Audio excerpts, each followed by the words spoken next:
Cette vidéo n'est absolument pas préparée, je l'ai faite sur un coup de tête parce que j'ai eu une grosse théorie. Cette vidéo contient des spoilers sur la fin de l'épisode 22 de la saison 3. Donc si vous ne l'avez pas encore vu, courez le voir et ensuite revenez pour voir cette vidéo. Iris West n'est pas morte.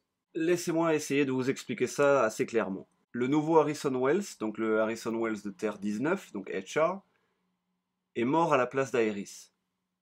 Comment, me direz-vous? Vu qu'il avait l'impression depuis quelque temps, et surtout dans cet épisode-là, de ne servir à rien dans la Team Flash, tout en sachant qu'il a, sans le vouloir, donné la position d'Iris à Savitar. Donc en gros, il a vraiment l'impression d'avoir tout foiré. Je pense que dans un dernier acte de générosité, il a pris la place d'Iris West. Bien sûr, vous allez me dire en commentaire, oh mais comment ça se fait? C'était Iris West, c'était pas HR, ils avaient pas la même tête, voilà. Oui, mais il a utilisé le même matériel que Barry a utilisé lorsqu'il est parti voler la source d'énergie des Dominators chez Argus. Ah, Argus. Il y a plusieurs points qui peuvent le prouver. Par exemple, juste avant de partir à Infantino Street, donc la rue où Iris est morte, il a mis son chapeau et il a dit à Cisco « Until next time ».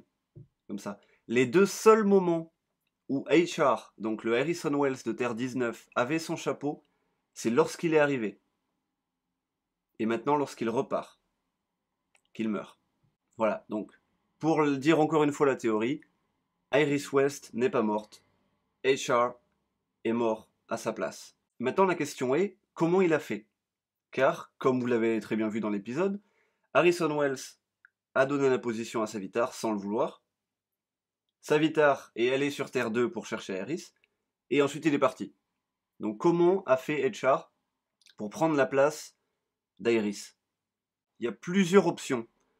Soit il est parti voir Jesse Quick, soit il est parti voir le Flash de Terre 19, on ne sait pas. On le saura dans le prochain épisode. Voilà, donc encore une fois, c'était une vidéo absolument pas préparée.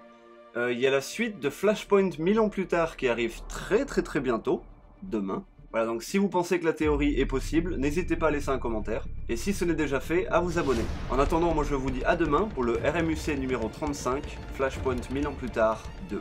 Salut!